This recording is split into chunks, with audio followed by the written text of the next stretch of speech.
சரி, லவ் பத்தி என்ன நினைக்கிற? அப்போ கனாதா குடிக்குமே, இப்போ மெலடியும் குடிக்குதே. அழகிய நிலவில் ஆக்சிஜன் நிரப்பி அங்கே உனக்கு வீடு செய்வேன். அங்க போய் நீங்க குடும்பம் நடத்த முடியுமா இல்ல விவசாயம் பண்ண முடியுமா? எம்புட்டு இருக்குது ஆசை ஓ மேல. ஆசை வேணா இருக்கலாம், ஆனா அதுக்கு முக லட்சணம் வேணும் இல்ல.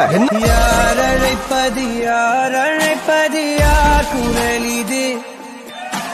நான் வருத்தமில்லா வாலிபர் சங்க தலைவர் கைப்பிள்ள பேசுறேன். யார் பேசுறது? தாயாடி பாதையில தாவி ஓடுறான். கிளவி சின்ன பிள்ளையிலே சொல்லியிருக்கா, ஒத்தடி பாயில வந்தாலும் பயப்படக்கூடாதா, இது ஓடுற பாம்பு மிதிக்கிற வயசு. நீ நேரா வச்சு படிடா.